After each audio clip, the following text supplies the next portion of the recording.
Hello everyone, we are back with the letter. Killing off characters still. This time we are playing as Ashton, and Rebecca has just died, and I noticed that there was a new journal entry I missed.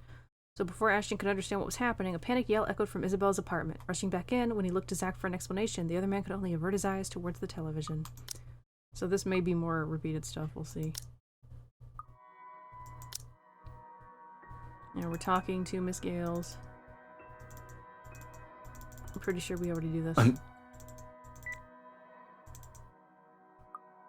Here, there's only stillness. Heavy, deafening, suffocating. In the nearby couch, Zach sits silently and simply gives an acknowledging nod when I pass by. Hurt? Whatever. Don't see any changes. Wordlessly, I take the empty space on the edge of the bed. Despite how peaceful this all seems, the gravity of that news has hit all of us hard. It's in the dense air now lingering in the room. It's in Zach's shoulders while he tries to make himself look smaller against the couch. Most of all, it's in the heavy feeling that has made its home at the pit of my stomach. Moments later, Zach shifts, probably unable to take the silence. He leans forward, hands clasped tightly in front of him as a pensive expression comes over his eyes. A long minute passes while he sits like this, before he speaks and glances up at me. Were you able to tell her family? Yeah. It was bad. She was their only child, and... I still wish they'd let us hear that. I'm sorry, Ash. Don't. You did what you could. I was the stubborn one. I was the one who didn't listen. She kept telling me, if only I'd listened to you. If only I listened to Isabella. She'd probably still be. They would probably be... alive. Becca's the last person I need to account for, damn it. Zach's here. Where did it go wrong with her? I've already lost Isabella. How did I make the same mistake again? What do we do now, Ash? It's a question I've been dreading to hear, unable to offer an answer. I avert my gaze and mumble my uncertainties, my breath. Under my breath, hoping he won't hear. How many more close calls do we have to go through? How many deaths do we have to witness? How long can we keep this up? We're bound to break at some point. I don't know, Zach. I really don't know. I don't even know how I'll be able to keep you safe. Well, I ain't letting that woman get me. You too. So I imagine if we do the Hana possession thing, I think Hana kills Zach. Instead, I remember hearing something like that. So when we do the Isabella survives run, we'll have Hana kill Zach. So unless you already have a death wish, of course. Quietly, he reaches for the papers I've brought with me, shifting through the pages before waving at it in a casual gesture. Are these the stuff you said you found? Or the ones you talked about? Let's talk. The ones you wanted to talk about. Let's talk. He really should not have put this thing so close to the quick. I don't know ain't how the Ashton I know operates. Without waiting for an answer, he starts laying them out on the table. Once done, he glances briefly at me, flashes a reassuring smile, then gets straight down to business without another pause. With what happened, I have no choice but to follow his lead. Although there's some tense fumbling for words at first, the whole conversation gains steam soon enough. All at once, everything we've brushed off, carelessly ignored, and rudely dismissed has been laid out for close scrutiny. Zach's encounters with a woman, my close brushes with death every time she appears. Yeah. We should be getting close to the wardrobe going insane. We aren't getting anywhere at this rate. Chill, Ash. You're the one who picked out these files.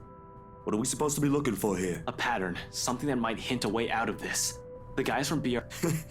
Not so dumb if it can kill all of us. Not a good time for a joke, Z-Man. Sorry. Anyway, like I said, these guys from BRC have probably also read that dumb paper. They've been working on the mansion before the open house. Shouldn't we look into the mansion too? Where the letter came from? That's where she came from. Maybe might be more to this than what we're thinking on the surface. Don't know, just a thought. But how does the mansion equate into all of this?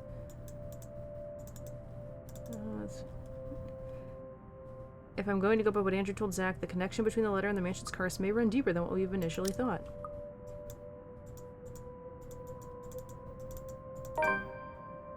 Sooner or later, she'll get us like what she did to Rebecca and Isabella. We've been at this for hours. We should take a break for a few...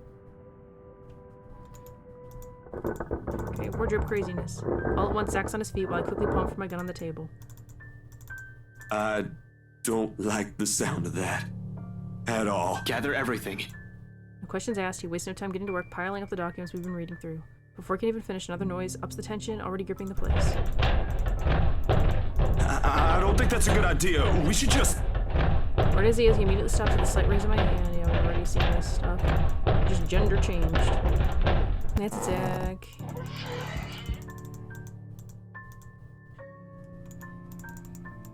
Some of these things are just slight lines of difference, like instead of, you know, Rebecca having the same expression, it's Zach having the same expression. We should go, Zach. We need to... Ah!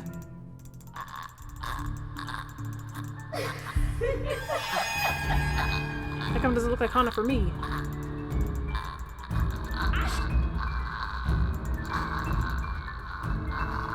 Ashton! Snap out of it! Zach, out! Get out! Get out of here! Okay, we're fleeing with Zach. I wonder if we're still gonna have a big fight. Even though it's the two non-angry ones. Let's see.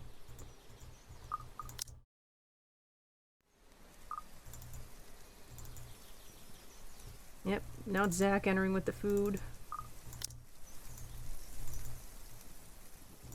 Yeah, all the dialogue is the same, just with the name switched out.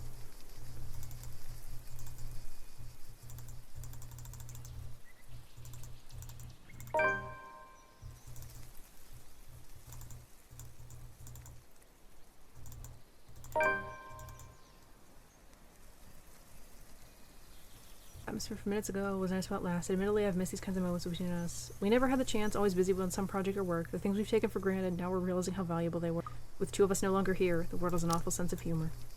Well, the one we've just had is short-lived. It's nothing I want to look forward to. So, talking about the curse. Where to now? We're gonna fight.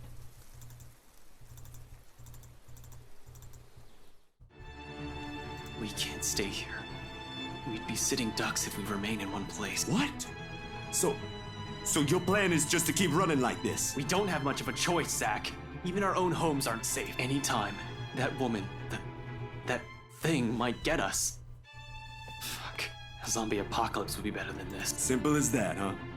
You're quitting. Nobody said that. You know what Rebecca would say?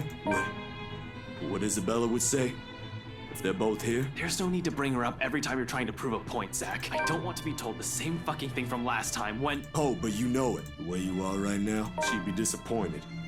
They both would be. Rebecca, for sure. Ooh, harsh. What do you want to hear from me then? If what happened last night didn't tell you how bad... Ash, just because this whole mean ain't shaping up the way you want it to, doesn't mean there ain't an out. What does that mean? I don't even know what I'm fucking doing, Zach! Rebecca's gone! Dead! Isabella's never coming back, no matter how many times I apologize to her. You want me to admit it? Fine, this whole mess is tearing me apart. You should have listened. Fuck, I should have listened, but I just stood there, just judging her, and I'm not even sure what I'm supposed to do right now. Both faltered in silence at my words, and an awkward, stifling mood descends between us. I do not mean to shout, snap at him, dad kindling. Not in a moment when any time, anywhere, she, that damn ghost, might get to one of us. Both in the same boat, yet here we are playing the blame game. Little by little, we're falling apart, carving into the pressure, to the bleak situation we're trapped in. Did that ghost mean for this to happen? To divide each of us so she could pick us off one by one right after? Who knows? Anything's possible now if her kind can exist. Yeah, we're still fighting. But it's the same exact dialogue. I'll get us out of this mess. But if we want to make it out of this in one piece, we're gonna have to calm down first. I think this is a problem this game has, where situations like this, where it's literally just the same dialogue, but just like gender and names are swapped out.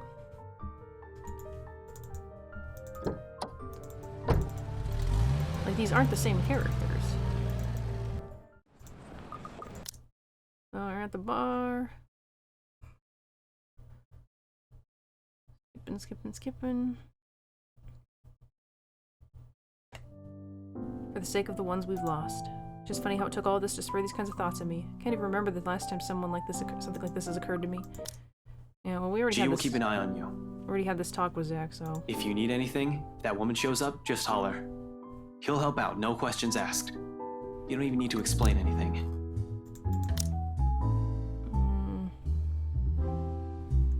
No real change here.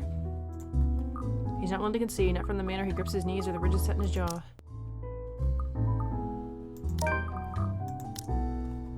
In two ways this will end. I agree with him and take him with me, or I agree with him and drop the idea altogether. Either appeals more than the other, especially when we're all desperate for answers. So will I. He's the only person I have left out of harm's way. He'll only get in the way. I Understandably, his expression swiftly changes from worry to indignation. Perhaps he's even livid.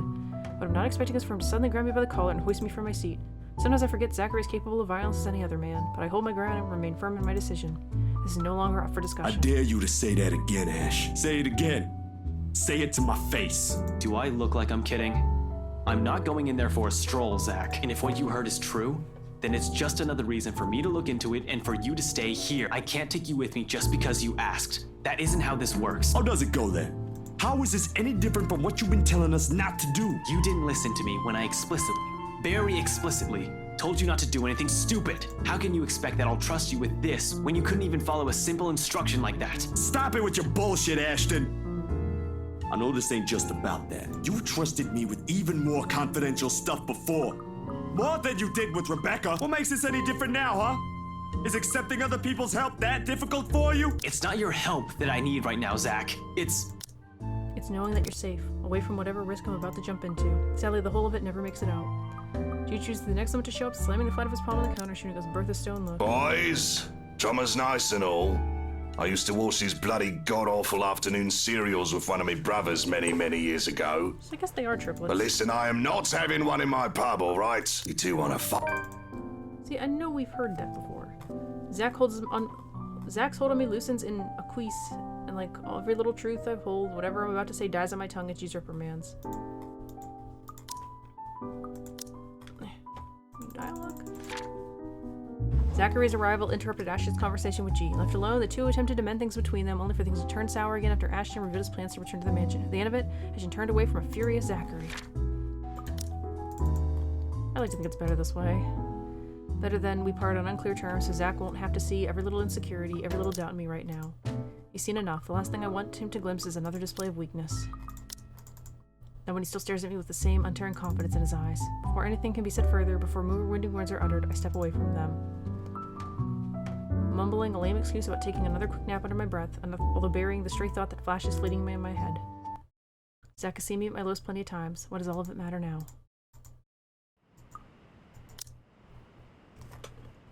It's exactly what I've seen, slipping out. That missed trouble soon enough I found myself standing outside under the chilly Lexington night. A gust of wind picks up shortly after I step out, carrying the telltale smell of impending rain. I'll give it about an hour or two before it starts. Borrow a zone, giving myself to get this done. And we have to go get the paper from the precinct. But as with every plan, problem crops up at the last second. It's practically universal rule, and it does, in the form of a lone figure waiting for me next to my car. Zach? Is he going to confess his love like Rebecca did? Zach turns just as I near, the corners of his mouth quirking up in a wry smile. He offers no greeting except for a quick acknowledging tilt of his head. Even as my pace slows and I look at him with all the unvoiced questions in my eyes, he remains wordless, merely throwing his head back and shifting his attention up to the scarless sky. When I come to stand beside him, another gust of wind blows as he breathes out a sigh, weary, thick, with something close to resignation. The breeze carries all of it away while he forges his arms closer to keep himself warm, which raises the question why he's out here. The air is already heavy with the promise of rain, with clouds obscuring the view. There's really nothing left but to look at but a dark blanket of nothingness. Still he stands there as if he's intentionally waiting for everything to fall. That or he's here for some other We reason. already talked about this, Zach. You're not coming with me. This is a stupid move. Even for someone like you. I already told you what I think. Don't make me repeat myself. But another single glance I walk past him heading straight for my car. He follows regardless, a different kind of desperation woven in his movements, and the next syllables he shouts at me. As if this latched effort to keep me from doing this. This ain't just about you, Ash.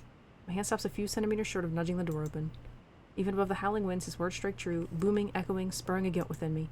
Despite my silence, he continues, although his words aren't meant to spite, only to prod. They each cut with the sharpness of a blade. What makes you think you can do this alone? You're no good to anyone dead. A brief pause, then, taking in a sharp breath and swallowing my restraint, I snap at him. If any sort of guilt comes from this, I try not to show What it. makes you think you being there would make any difference? We're done here. I need to go. I don't wait for his answer and quickly slip inside my car, slamming the door behind me with so much unnecessary force.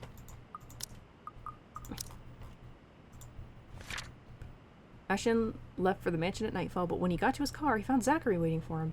Angry at his refusal to accept help, Zachary still tried to persuade him to let him tag along. However, his disapproval of the detective's actions fell on deaf ears. In that one moment, one conversation, something also breaks between us. Something irreparable. Another ruined friendship, a different kind of regret. Haunting me amidst the silence of my car as I drive off and leave it all behind.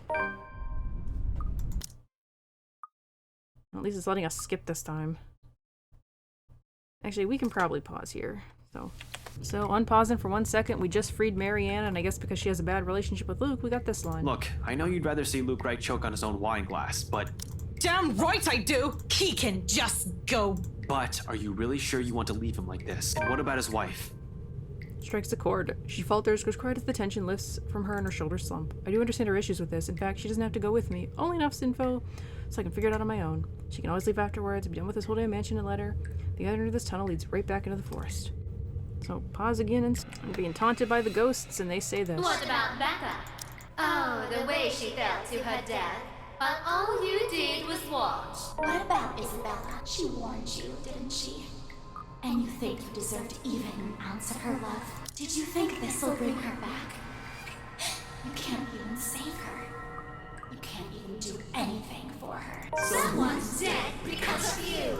You're the one who took that letter off Isabella's hand, then. Okay, back to skipping.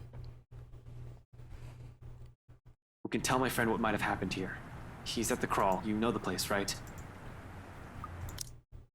Okay, and upstairs we're gonna have another fight with the butler. I don't know if I should even bother pausing, because I don't feel like it's overall gonna be that long before we run down and see Zach.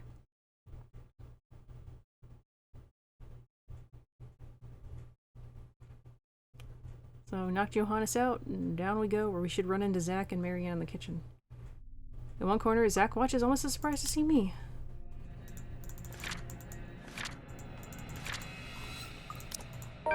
McCullough's also with him, of course. She didn't listen to me even if I've already exceeded the 15 minutes we've agreed on. Although color and strength seems to have returned as a plate. Relieved as I am that he has had the sense not to venture deeper into the mansion, I can't help but roll my eyes at Zach, him. I said 4 hours. It's been more than that, I think. But that's besides the point. Even G's growing worried. How did you even get in here? All three of us exchange a look. One that I absolutely don't I like. heard a scream, Ash. Let me hear. We need to get out of here. Door slam shut. And we're not going to be able to get out. Zach also gives it a few tries, but even with the big guy's strength, it won't open.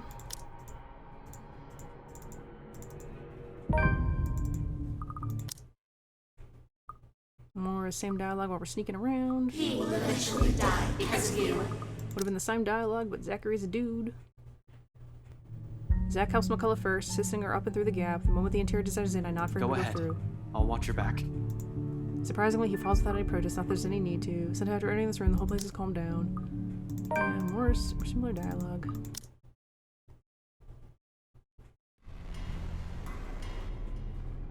Holding McCullough and Zach at gunpoint. And you. Again. How many times do you have to come back to this place? Sir, this isn't what you're thinking. Something ain't right here. Well, obviously, people are trespassing in my home. What's your excuse? Checking back if your clients are doing... Oh, Please, sir. please, what? We ain't here to harm. Not a good excuse, especially coming from you.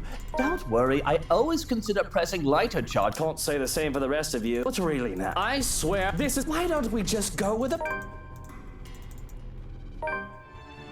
So, I don't think we're gonna bother going with a Ashton Lives version because they've all been pretty samey, and we're gonna do a Friendship Destroy run at some point, so I'm gonna Sorry disarm about them. this.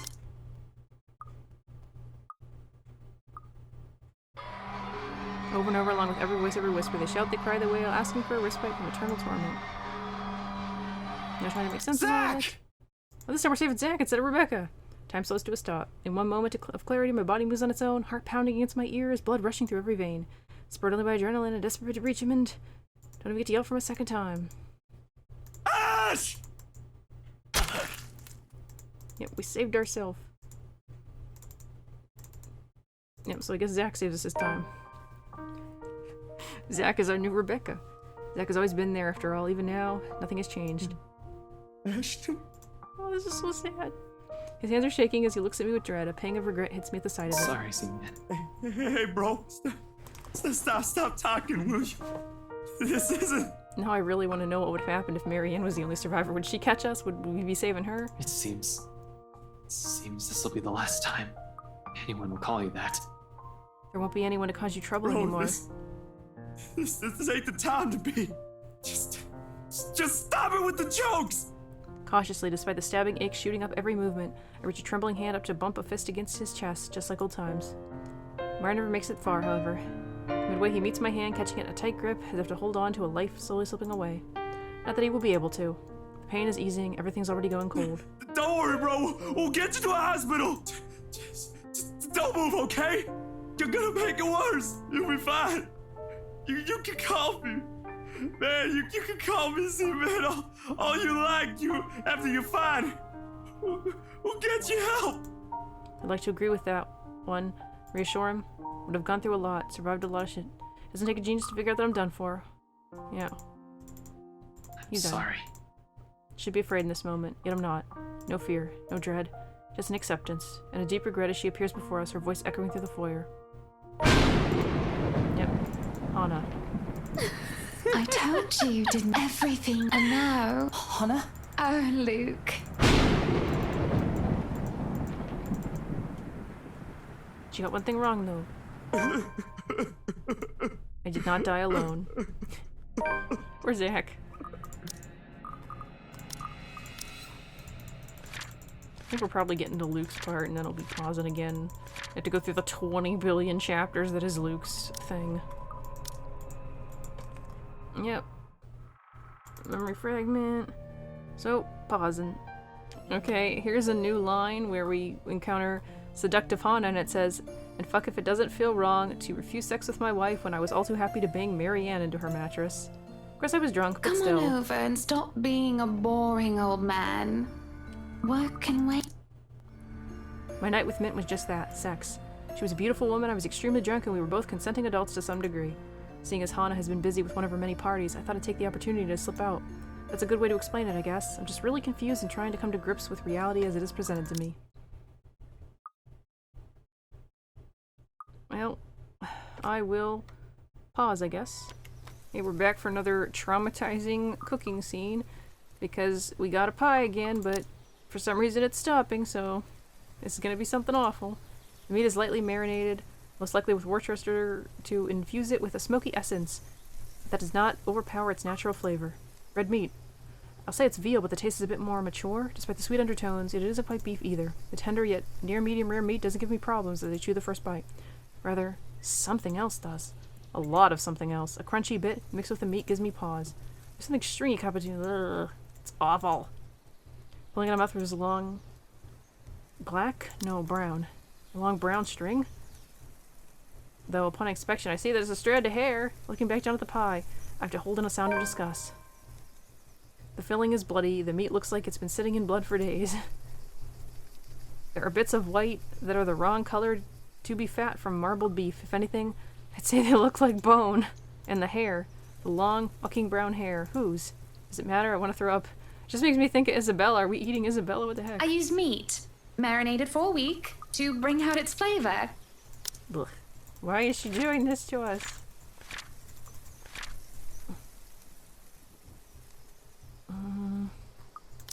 I hope it is to your liking.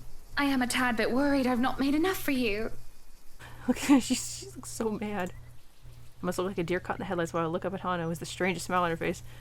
Just because we hooked up with Marianne? I'm having second thoughts about complaining, especially at the thought that she had worked hard on this. She must be real proud of it, and some stupid maid assisting got her hair in the mix. The hair isn't hers, so it's not her fault, is it? So the bit of maneuvering is to not gag on the foul fare. I managed to speak. Oh, it's real good. Real good. I may have swallowed a bit of the bloody meat in the process, though. Goodness, I think I'm going to hurl. Thankfully, a chance presents itself. As soon as Hana turns around, I spit out the offending surprise hairball and drop it into a vase in the corner of the room because... What the bloody fuck was that? Stop leaving weird stuff in your room. It's gonna be awful. Whiz can be she doesn't suspect a thing when she looks back at me with the sweetest smile. Are you not going to finish the rest of the pie, my love? It isn't good to have leftovers, you know. Yes, I know that, darling, but... Did you not like my cooking? Was it not satisfactory? My stomach turns, partly because of the food she's given me and because of the disappointed look on her face, and I'm really not that hungry. I think this one pie shall be enough for me, yes? Why don't you just put the rest aside and I'll just heat it up later? If that is what you wish, all the same, it will give me more time to spend with you. You will spend time with me, yes? I did tell myself that I would let myself have the day off today, but she didn't know that. I can't help but feel the offness again as her eyes burn through me. There's an eagerness there, a hunger, which makes my skin crawl. An unnatural reaction. I can do little else but nod, because answering otherwise seems the wrong thing to do. Thought I'd have another chance to dump the rest of the offending pastry, too. My mistake, not throwing it in the vase along with the rest of what I had in my mouth. But Hana's gaze is on me, expectant and doting, and I'm given no choice but to eat. And it's all I can do to stop myself from just shoving it down my throat so I don't have to taste, to think about the damn thing. I'll dust it off like some goddamn idiot, throwing away the strands I can snag, when she isn't paying too much attention. But I take it in bite by bite, trying to pretend it's veal, trying to ignore the bone, because it is definitely bone in there, and the hair I didn't manage to get rid of. Somehow I managed to choke down the vile thing. But I can't deny the tiny tremors that are starting to run along my body or the clamminess of my Why skin. don't you go down ahead while I freshen up? My smile is strained while I shoo her away and watch as she leaves the room.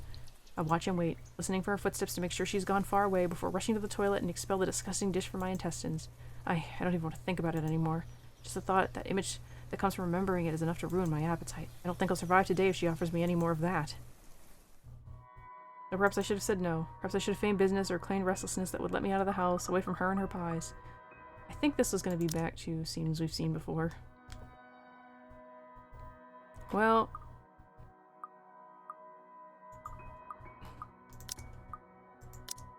we'll call the butler? Have I really been so aloof that Hana has to question where she stands? That she thinks that acting subservient is the only way to have my attention? My affection? This is wrong. Hana, just... Johans will get the tea things, just... Sit? Stay? No. Hana isn't some dog I have to leash and command. Just be with me, even for a little while. We rarely have time nowadays, don't we? We're always so busy. She looks conflicted, though the reason eludes me. In the end, she chooses to say, a summoned for milk and sugar to be brought in is sent out. All the while, Hana remains restless. She doesn't repeat, but Shrokin bring in things for brunch, as I may or may not have hinted that I've yet to have breakfast. Tea things are set in place along with sandwiches and all sorts of finger foods. But it's when the other man draws near to her, intent on serving tea, that Hana's calm starts to wither. She's on her feet, hands up to take the teapot from him. The look on her face is one of disgust and annoyance. I've seen that expression before many times in the mirror, but never on her.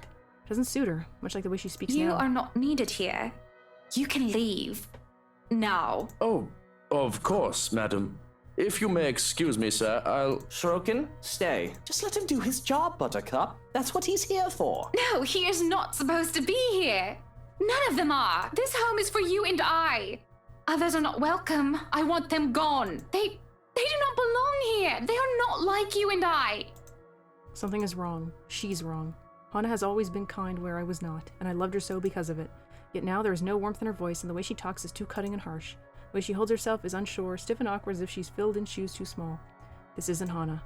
The thought itself is an impossibility. It's not like someone can be so easily replaced by an imposter, I would know. So why is she What's so wrong? going on, Hana? What brought about this childish temper tantrum of yours? You know well enough that what you ask is ridiculous. What has caused her warmth to go cold? I don't know what brought this on. I don't know if you woke up on the wrong side of the bed, or if Johans or any of the other maids ripped your favorite dress or something. But I am not going to get rid of our staff just because you're acting like a child in a sulk. And wasn't that something? Often enough, I'm the one who's compared to a little brat, and not the other way around. But it didn't amuse me enough to distract from the situation. Grasping at Hana's shaky hand before she actually does have a temper tantrum, I have to stop myself from flinching. Her skin is hot to the touch, and if the feelings of bugs on my skin bothered me before, they're nothing to the stinging sensation I feel right now. Having her hand in mine should feel right. You still do not understand, do you, my love? Not yet, but you will. You will. Cloudy eyes focus on me, ardent and filled with desire. It feels as if I'm being stripped until my very soul is bare. But it isn't a searching look, rather one that wishes to claim. The look she gives me is nothing short of unnerving. But watching as her eyes roll into the back of her head is a decidedly more terrifying sight. I let go and feel as her hand slips through mine before she falls to the ground, not intent on getting dragged down by dead weight. And doesn't that make me feel so horrible? It's an active reflex more than anything with the number of dead bodies I've handled in the past. It's never a pleasant affair when a corpse tilts forward and pins you down. That still doesn't make it any better, of course. But what can I do? Catch her? Well, yes, but it's a bit too late for that, isn't it? Inexplicably, the stinging sensation on my skin fades away. Not that what I'm feeling right now is any better. The whole thing brings unbidden images of Mother to mind. It makes me feel sick. I want to cry and beg. My audience be damned, but my scream dies out before I could reach my lips, a half-choked sob. Acting like a blubbering babe won't help. I've seen this happen before, but not to her. Mom! Really, I should be more concerned. You hear me deathly calm befalling me. I waste no time kneeling by her side, tapping a hand on her cheek to beat a flimsy attempt to wake her. Her skin is too pale, and Shrokin does his best to find what is wrong with Hana. Even her golden hair has lost its sheen. Her pulse is quick and her breathing shallow. I half expect her to be as cold as ice with how she looks, yet she still burns like a furnace. At the very least, that means she isn't dead, yet. So now we're skipping for a bit. Daffodils, lighter, talking about her mom. We see a woman on a balcony. I wasn't expecting how much of that is the same, and I'm not really entirely sure why.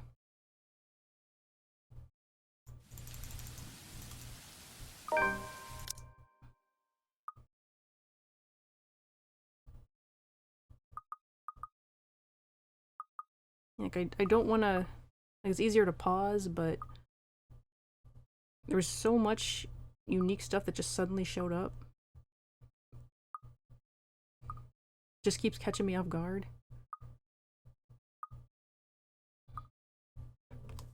Randomly seeing these memory fragments. We still don't have them all. We might do the true ending after we do the Isabella run.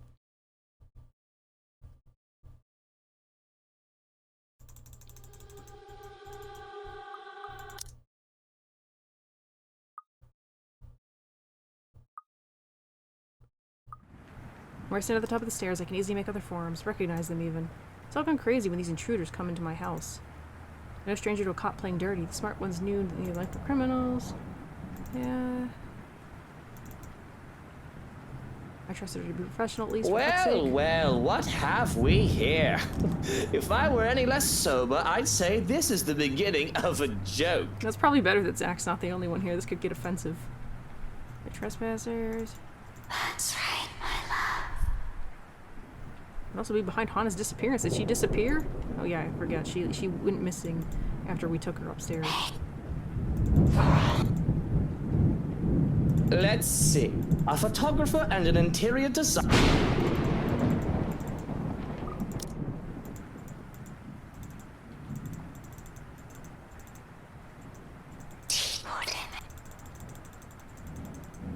Had I? Yep, same stuff. And So, what's your Lee, we ain't... Don't concentrate. This is why. Yep. He dies. Ash! Vetch's own body caves in.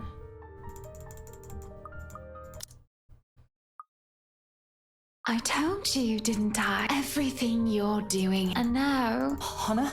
Oh, Does she not see the detective's dead body? Maybe it just confesses there's some crazy lady roaming around that I'd really like it if we just You stay just safe. need to leave for a while so I can let...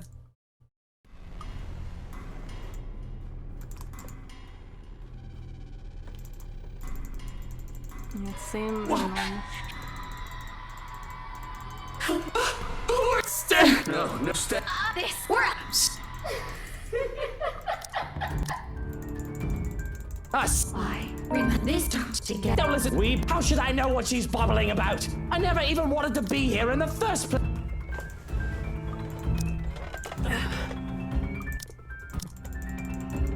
You haven't changed. She's You see, my love. Just need you that back there. Come on. It won't let me skip. There's the letter.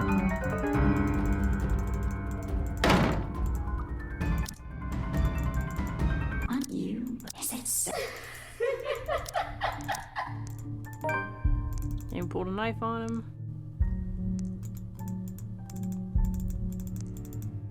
You! This is all you. If I'm done. Hey now, Mr. Wright. I know the situation ain't good, but we have to calm down. Hey, you're actually using his name. We're all in the same boat here. You shut your mouth. If it weren't for you, Hana would still be. Suddenly, Mitt steps up and slaps the knife away from How my hand. dare you! How dare you put that blame on us! Not batting an eye, glaring at him as even. Yes, even then, it's the same dialogue about ripping his head off. Last I checked, we were only trying to save you from this! Well, I mean, you really weren't.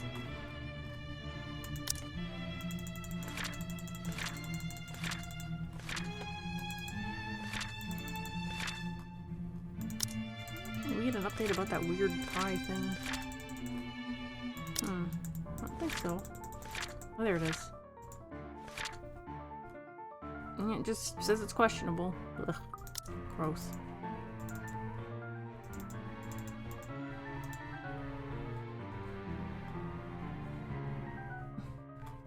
Without warning, amidst the fur, Mint snatches the paper out of my hand. It's a miracle it didn't rip right there But the way she glares at it, she might rip We it. should have gotten rid of this thing! We should have burned it at the first opportunity we got! There were children! Oh god, this cursed thing has to go!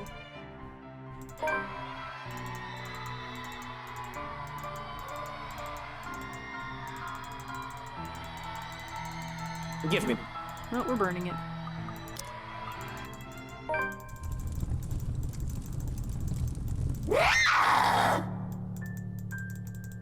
For fuck. Well, you may now.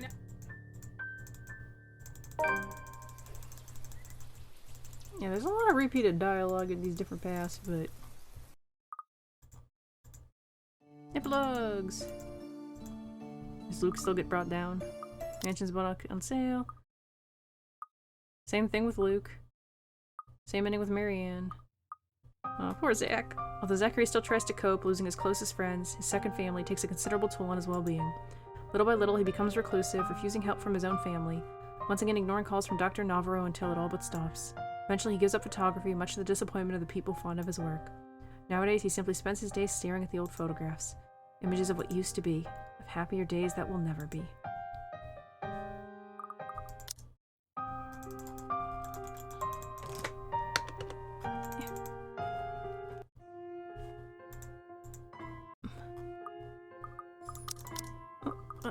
Where are we?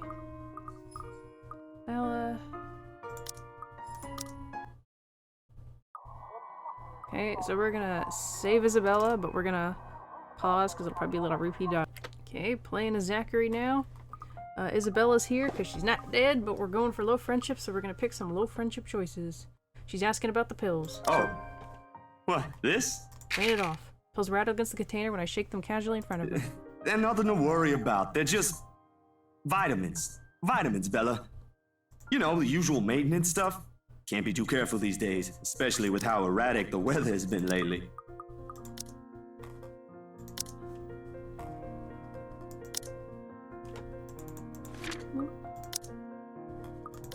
Actually, I did come down with something last week. Forgot to tell you guys about it. Got me a little worried I wouldn't be able to make it on my own movie premiere. Feels like forever since we've seen her alive. Good thing the virus or whatever it is left days before we're supposed to meet, huh? Although I think it's decided to come back for another round. Zach, you aren't really sick, are you? Oh, cough, cough, I'm really sick. You're the nicest guy I know around, but Yeah, was that you're an excuse? even worse liar than I am. I understand it's not a habit, but even I can tell when something's bothering you. You have no idea how many times I've been told that. She shifts her attention to her hand, her fingers clasped firmly together at the hem of her shirt. Instead of the usual grin I'm expecting from her, she draws a frown, her lips pressed tightly together in a slight grimace.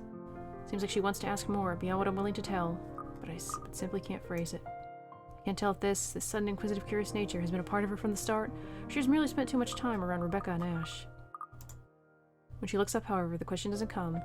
There is only a smile too reassuring to be genuine on her face. Can you tell me one thing at least about this? And that thing when we ate lunch the other day? It isn't just about what happened to your movie now anymore, is it? No. No, it ain't. That was never it in the first place. Just a simple statement of the fact. That much I can answer with honesty.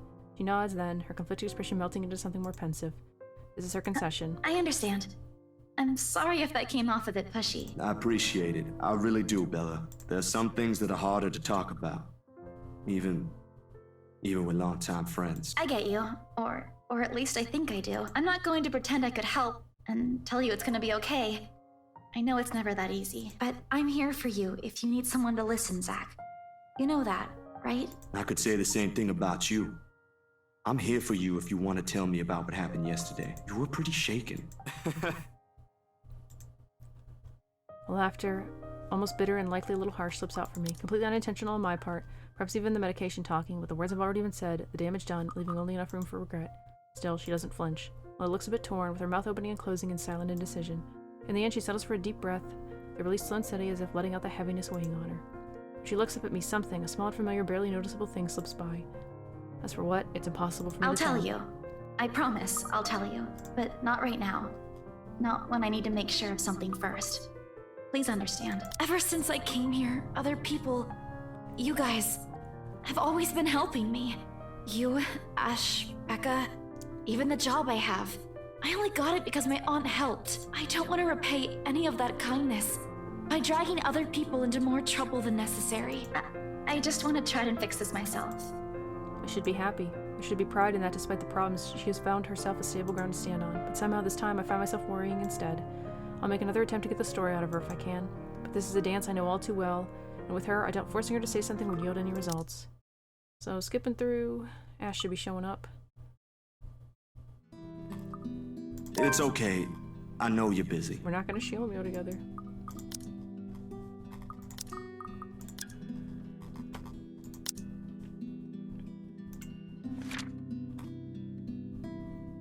Isabella saw Zachary taking an unknown medicine and concerned, asked what it's for.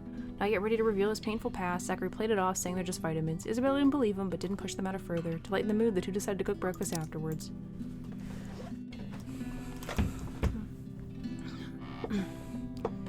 After all, handling organized crime cases ain't exactly what one would call an easy job. It's understandable, the lack of time, his undershirt focus on his work. This has been a goal for him, I was told long ago. A childhood dream of sorts, although I admit the disappointment is there. A small part of my person is looking forward to spending time with what few friends I have. This is something that wouldn't be able to give at the moment. We've each got our own lives to live. Sorry about this, Zach. I should have come earlier, but you know how things go back there when shit hits the fan. It becomes messy. It happens sometimes. Now, I do have spare containers with me here, though. At least bring some of what we cooked with you. I wouldn't be able to eat all of it alone anyway. It'd just be a waste. There's even enough here for Rebecca. I don't have to go with him, though. I can stay. I'll just go home later. Catch a bus or something. I answer her offer with a small smile of my own. Does she realize that unconsciously, in her own little way, she's taken upon herself to look after the people surrounding her? Like her own family, in place of...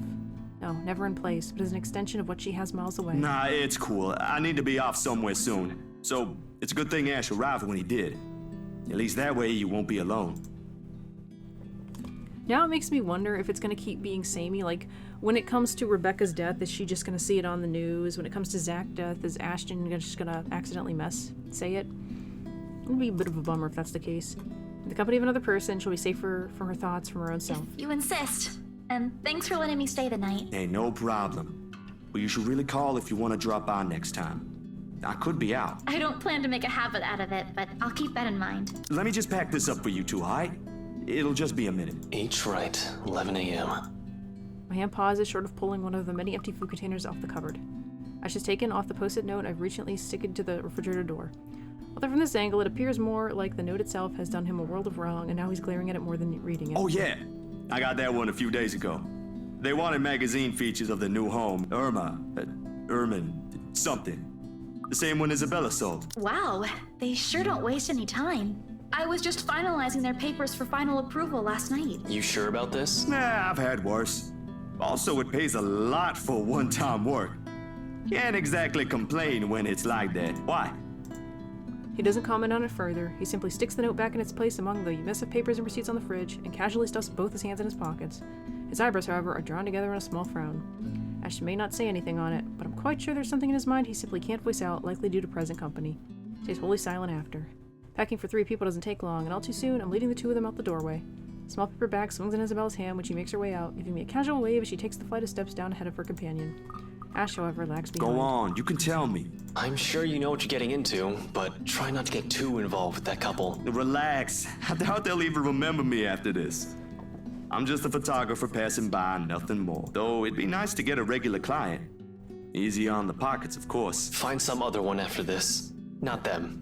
Never them. Luxborn's big enough. Okay, if it'll make you feel better.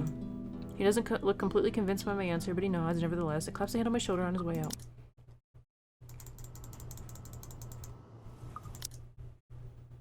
So, pictures of Hana came out looking all weird. We'll just keep showing the photos to Ash eternally. We'll show them to Hana when we do a romance route for Hana. That's the only option Zach has for romance. What does this say? So you're the one that started it. You do realize you're the one who started it. Yeah, well, your sister tried to poison me with her cooking. The frick is this? Oh, it's the containers. That looked really weird. Ashton tried to fetch Isabella hours later, but she didn't want to leave after all the food they prepared. After a few reassurances, Zach convinced her to come with Ashton. A brief talk about the rights and Zach's upcoming gig occurred before the detective departs. It's amazing how all these containers are packed in the exact same way. Like you can cook better. My cooking has never killed people. Yet. Your brand of cooking mostly involves throwing things into a pot and hoping it never explodes. I'm never going to live that one down, am I? Was in the news. Did you know Nana and Gran called me that night just to check if you're still alive? Who are Nana and Gran? That sounds like it would be the same person. And they were genuinely concerned. They've always been. In some unspoken agreement, my grandparents have adopted him into the family. Nice gesture, and I don't think he minds it at all. He even asks about them from time to time, check on their well-being. I think part of him misses his own family, the one he'll never get back. And though he won't say it out loud, he appreciates having one thing close to it. Makes him feel less alone. Who won't? And yet... You should drop by sometime. Nana's request. She wants to see whether that skinny boy has somehow gained some muscle. I've seen him being tortured. He has in fact gained muscle. I'll see what I can do. Sometimes he neglects the more important things. Ash. Some other time, Zach. Things are a bit hectic at the moment. Even for just a day? Psh, come on, Ash. You saw how things are at the precinct. Even Benjamin's at his wit's end. He's quick to avoid my eyes, slowly turning his attention back to his plate. The food, however, remains uneaten. He's put up a wall again. I can't remember the last time he did that, but watching it happen in front of me is disconcerting. It ain't an excuse, I know that. His job is never as easy as those television shows often imply, lots of bureaucracy and red tape involved. If he's lucky, they'll find an easy lead, close the case after several months of no sleep and pure hard work. But most of the time, it's just one pile of reports after the next, one frustration after another. I just wish he'd stop focusing on it too much and see what he's missing out on for You once. really can't make time for it? I can't just leave this case for now. Sorry. His change in tone is subtle, but his aggravation over the matter hangs completely palpable in the air. Still no closer? The opposite, actually. Oh, skipping.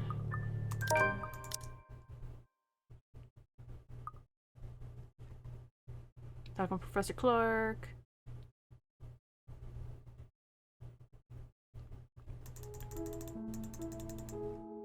Have another nightmare. Thinking about the ghost. Ran into Kylie.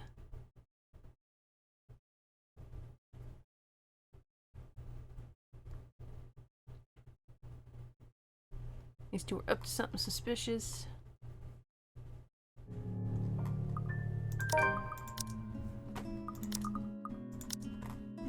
My journal entries. I opened my mouth to say something, fishing for little words of encouragement to comfort or lighten the mood, but no sound came out to spot my efforts. How can I when my own head is littered with the same thoughts probably plaguing her? It'll be nothing but a half-assed declaration when I have yet to sort myself out. Yet in the end, it's Ash of all people who finds We'll find a way. Somehow. I don't know. This appears to be more complicated than I initially thought, but there has to be some way. The whole thing sounds unexpectedly optimistic for him. He must have realized it as well, because he averts his eyes as soon as the words are out of his mouth, and Isabella turns to him with a look of surprise on her face. Despite himself, he continues. His tone, careful, hesitant, afraid of saying the wrong thing. On top of that, we don't have any concrete proof yet. For all we know, it could just be someone clever enough to use those silly legends to cover up for his crimes. I wouldn't put it past whoever that is. He's gone and killed 2 people already. But that's why I want to look into this, whether I have this case or not. I want to see for myself what it is. It's my job to know in the first place. Then, what about... And even if it is connected in any way, you have me and Zach helping you out. Becca too, I'm sure. She worries most out of anyone. So whatever shit you found yourself in, know you're not alone. Just promise you won't run off anywhere by yourself. Which he is gonna do himself. Ash rarely ever lies when it matters. Even if finding the right things to say is difficult for him, his words burn with nothing but a simple truth in them. But Isabella doesn't answer. Instead, she looks to me, eyes wide and searching, hoping to find some sort of affirmation to Ash's words in me. I can only offer her a grin, and that's perhaps the only thing I'm certain of at this moment. Took the words right out of my mouth. Though I've got to admit, that's the longest I've heard Ash say something. Shut up, Z-Man. You ate the whole bag of chips I was saving for the weekend. You're in no position to tell me to shut up. I was going to replace it. Everything after quickly dissolves into our usual banter. When a small smile spreads across her lips and the tense lines on her shoulders ease, I know we've given her something far more than empty reassurances.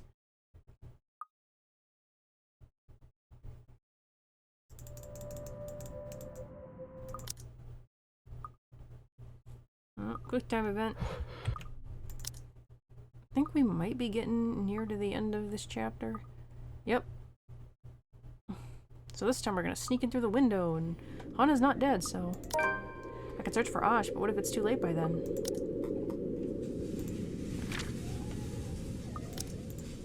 How big this place is, it can be anywhere. Cries grow louder, against my ear the longer I linger. Almost impossible to ignore, drawing me in like a moth to a flame. For a moment, I let myself shudder, shaking the uneasy feeling off my head. This can't be a good idea, not by a long shot. Still, I've got to try. Funnily enough, for a couple as high profile as the Wrights, they don't seem to have any security detail patrolling around. A few guards here and there, sure, but no one will expect they have more. One would expect they'd have more considering the size of the place. Works to my advantage, though, and I really can't complain when there's a high chance I might get arrested from what I'm about to do. Luckily, the window's wide enough for me to fit through without making any noise. There's certainly no going back now. As soon as I step into the parlor, all of it ceases, while I find no trace of the woman I heard crying like I'm expected to. The room is still empty at this time of the morning, and Ella's standing awkwardly in the middle of the hush. Maybe she just hid somewhere? Hello? Are you here? I heard someone earlier, and I'm here to help. Hoping for an answer, I let the question hang in the air, but several seconds merely go by without a word, or the slightest movement to indicate someone is here. Has been here. With the stories I've heard, the things I've seen, it takes effort to keep my brain from going into that line of thought. I'm not going to hurt you. If you're here, say something. Nothing. Am I just hearing things? No, I'm pretty sure I heard someone. With no one responding, I can't help but feel silly like this, and the awareness that I've just trespassed in a house for nothing because of some voice prickles at me. Suddenly, the silence feels uncomfortable, and a needling anxiety slowly creeps up my back. I should get out while I still can. If it ain't there, it ain't there. I don't spare the room under the glance when I walk back the way I came. Out into the window, leave before someone else I thought I notices. heard a servant moving around here. Turns out it's just a rat scurrying about. How unpleasant. My heart shoots up into my throat. I can run. The window is a few steps away. I should be able to escape. But instead, out of some foolish impulse, I turn around. Perhaps it's because the only impression the guy has left with me a few times we met is nothing but unsettling. This ain't what you think it is. You're quite the distance from the kitchen, I'm afraid. Perhaps I should lead you there. Someone's in here before me. I wasn't here for what you're thinking. There was sobbing and... First blow blocks the wind out of me, sending me heaving and crumpling to my knees.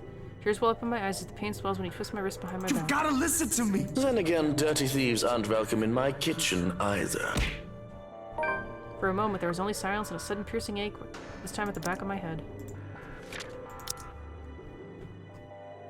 A terrified Zachary went looking for Ashton at the Ermengarde mansion, but to no avail. He also tried to warn Luke Wright about the spirits supposedly living in the house, but was simply turned away. After hearing a crying woman, Zachary sneaked into the mansion, but was unfortunately spotted by the Wright's butler. The room abruptly tilts on its axis, dimming. On the verge of unconsciousness, I can only hear the scuffling of feet, the thud of the door being closed, and a woman, crying, asking for help. I know no more.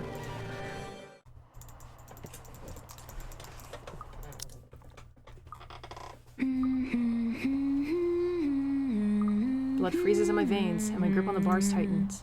I don't dare turn, because more than a haunting melody, I'm afraid of what I'll see, of who's singing Ma's lovely lullaby, a death song. That's what it is now.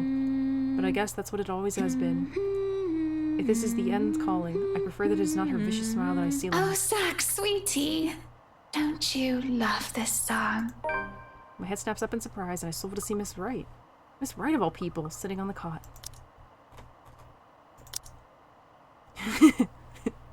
Super creepy. When Zachary finally regained consciousness after being knocked out, he found himself locked up in a precinct. Anna Wright gave him a little visit.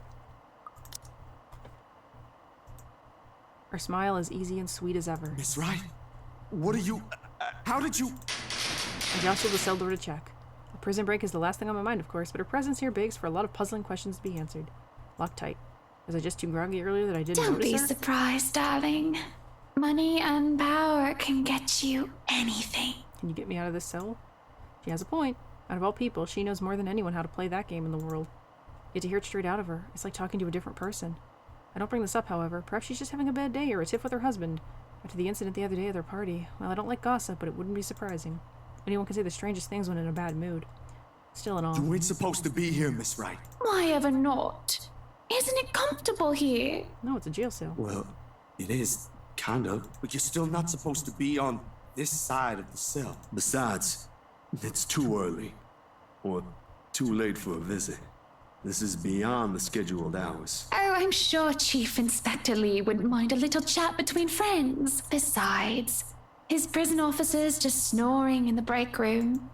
She brushes off a lock of hair from her shoulders, stands up, and meanders about the length of the cell, for whatever space it would allow, as if this is just a simple stroll in the park, making a show of checking every scratch the past occupants of the room have left on its walls. Nevertheless, I try to make myself small against the corner. Any closer and we'll be crossing each other's personal spaces. Frankly, that's more than I'm comfortable Be that with. as it may, they have cameras here too. How are you going to explain that when they check? That doesn't matter, dear. It does. Your popularity ain't going to give you any kind of immunity from the law. Actually, I suspect it will. I appreciate the visit, but I'd rather not see you get into trouble. Makes her stop. But just as I'm starting to think I finally reasoned with You her... don't want to get out of here. Of course I do. But you don't have to do anything.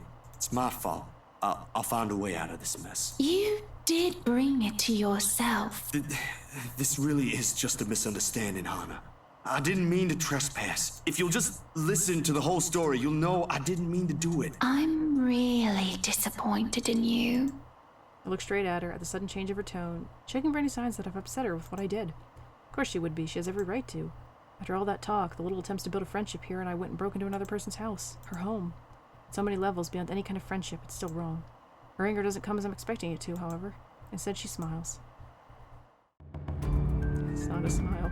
Or a little smile I didn't think I'd ever see from her. Breaking into our home, disturbing my love in his sleep. You've upset my Prince Zack. You've really upset him. Hana? Panic swells in me, ripping up my spine. Irrational, I know. You shouldn't feel this way about anyone you know. But here I am, backing away, trying to keep an ample distance between the two of us. I'm afraid, wholly afraid of her. This ain't Anna. My bars rattle as soon as my shoulders hit him.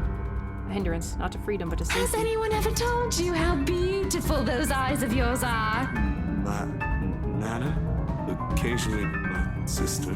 Hana? You alright? She laughs, a deranged little thing coming from her. There's no cheer in it, no warmth, only spite. Makes me want to take them home, wrap them in those pretty ribbons I have in my vanity. I'm pretty sure my prince would love it, don't you think, Zachary? A little gift from me. Stay away from me! She moves in short, sudden, bone-crunching twitches that are too painful for me to watch. I want to look away, but I can't. I'm screaming for help before I know it, jolting the bars with as much force as I can. Somebody, get me out of here! Anyone, please! Bugger off! Some people are trying to get some sleep here! No! She's here! You've gotta let me out! She's gonna kill me! Someone! She's... Oh, you poor thing. Don't you worry. You won't even feel the pain. I don't believe that.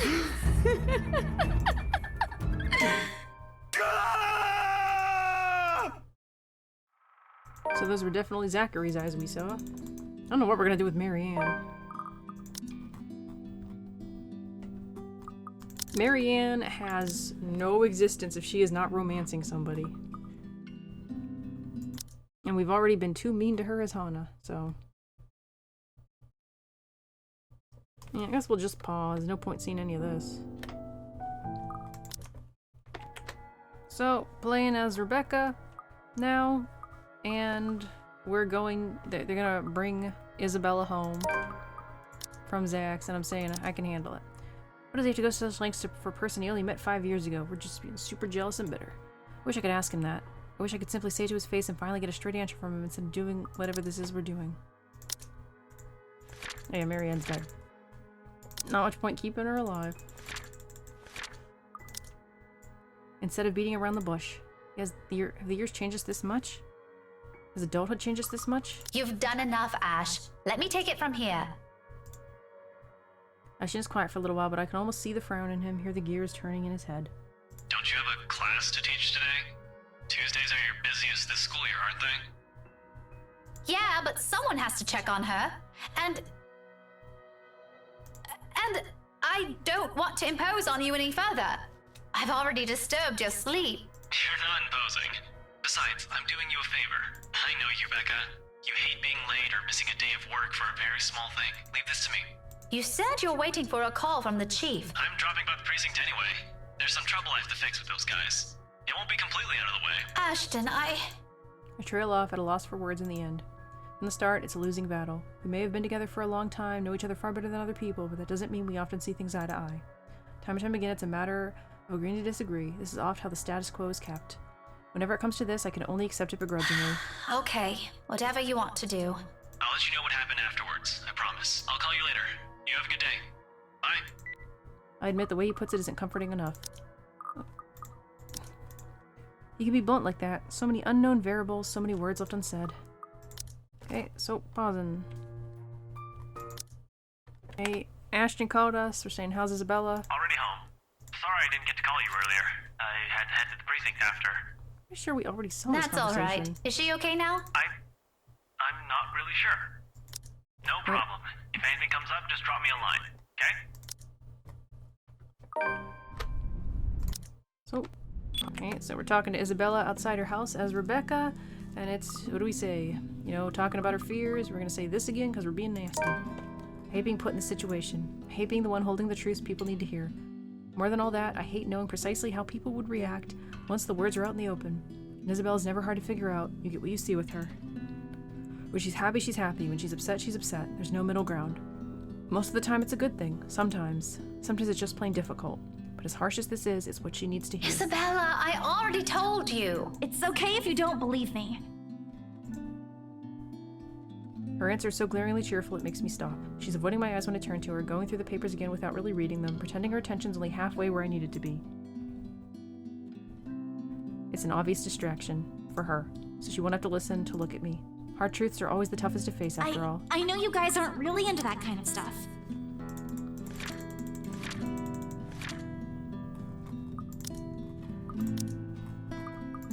That's not what I meant. This isn't even about being into that kind of stuff. And you never were. I've known that from the start. Will you let me finish talking first? It's okay. I know what you're going to say. You always have this weird look on you when you want to scold someone, so I know. Or I have an idea, at least. I'm aware that it's hard to believe. I can't fault you for that. Or I have an idea, at least. And I don't blame you. She exhales, folding her arms against her body as if to brace herself. Here's another truth she carries with her, it says. One she said to us several times already, but this time when she utters it again, it's without any expectations. Just a simple fact to be laid out, leaving us to take it. But I've seen it more than once already. I know for sure she's real. Something in the world, her world, has moved, I realize. A subtle shift. A change so minute I barely even noticed it until I already did so. Little by little, without bothering to wait, she's moving away from us. And frankly, I don't know what to make of that. Afterwards, a hush stretches out before us. For Isabella, this is rare. This isn't her. Yet in this moment, as she fiddles with the edge of another paper near her, as she hugs her knees close to herself and lets out a pensive expression linger on her, it feels strangely fitting. It's as if this where's everything's supposed to lead if we allowed it long ago. Seconds later, the moment is broken by the sound of a door opening. So I think we're gonna pause because we've seen this before. So, still playing as Rebecca, and came across this, which seems to be a new conversation. It's when we have the invitation, and we're gonna invite Ash to the thing. And apparently Abigail wants to see Is there Rebecca, a problem? or Isabella. Nothing of note. Abigail just wanted to ask her a few things. It's related to that incident with Cooper. You heard the one. Hold on. She isn't in trouble, is she? No, I don't think so. Not as far as I know. And do you really think Scaredy Cat can do anything like that? It's just an off-the-record thing, okay? Abigail wanted to confirm something. She knows I'm friends with someone working at BRC, so she asked me. Apparently she isn't getting anything from that company, as long as the red tape's in the way. It's nothing urgent, though. She isn't answering her phone again, so I thought I'd check myself. I can wait until she gets home. If she comes home soon. The last time I saw her was 2 nights ago. His demeanor immediately changes. Despite his careful attempt to appear nonchalant, his eyes scream of an unspoken worry. It's almost painful to see how much he tries to hide it, especially in front of someone he has known for years. What? Did she take a vacation or something? No word from her, unfortunately. And I don't think she'll go on a trip without telling us. It's been 2 days. 3 if she's not going to show up tomorrow either. Do you think we might have to file a missing person report? I hope not. Even Zach's not acting like himself already. But let me know if anything happens. You know how to contact me. Even Zach's not acting like himself already. I wonder what that guy ate. Actually, skip that part. I'll see you later, Becca. Aston squeezes my shoulder light as he can before stepping away and heading straight for the stairs.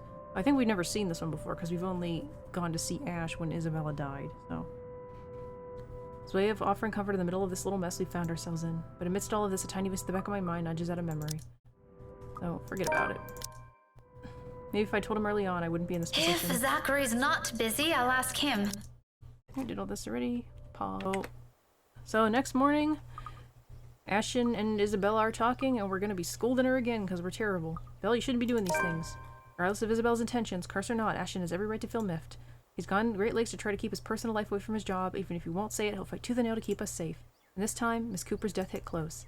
Too close to someone he cares about. That's not what I'm trying to get at, Ash. Then help me talk some sense into her. I was about to get to that, Isabella. I know you're worried about those people, but you have to understand that what Ashton's doing isn't simple. We are being so condescending to her. He's right. You shouldn't even be involving yourself in this kind of stuff, much less doing things on your own. I went to him, didn't I? First thing in the morning. I asked for his help. After you went ahead and did some snooping. And now you're planning another one. Can't you see what's wrong with that? You won't believe me unless I give you proof. You said it yourself. Evidence doesn't lie. Concrete proof, Isabella. Not something based on rumors or stupid urban legends. Trust me, Belle. Any day, I'd gladly help you with anything. I know that. I was only hoping I could fix this before any of you, before I... It's gonna be really interesting to see how she reacts to one of us dying. She breathes in deep, steadying, and in that moment something falls behind her eyes, so she looks away. I got ahead of myself, didn't I? Quiet resolve. Same one I saw in her that night from 3 days ago. But this time it burns brighter. Even Ashton wavers at its sight. She looks him straight in the eyes, gaze unflinching. Gradually his grip on her Belle, wrist loosens. all I'm asking you for is to... Just this once, Ash. Her voice, though small and lacking any force, stops him. Along with it, every sound, every noise dies around us, a hush descending as if the world is waiting for her You words. don't have to come with me, but if I don't do anything, I am going to regret it. She lays a hand atop his. Gentle. Pleading. Almost intimate if one does not consider the circumstances we found ourselves in. Ashton will never tell a soul, but will never admit it even to himself, but it is that short second that his own resolve breaks. Moments, the hard edge in his eye softens and he relinquishes his hold on her, letting his hand fall limply to his side. I think we can pause here and skip more. Nope, apparently more dialogue. It's really hard to tell with this game.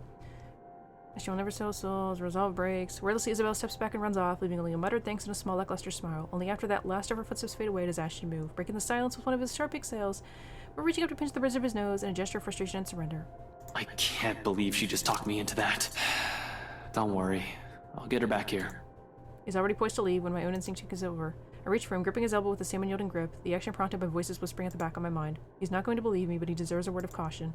Who knows where all this will take us, how all this will end. He shouldn't be caught off guard, but at least notwithstanding. Ash, I know you don't believe in those things she's saying. And you know me. I am as less inclined to believe in those as you do. But please, try to hear her out. Even if it's not a ghost.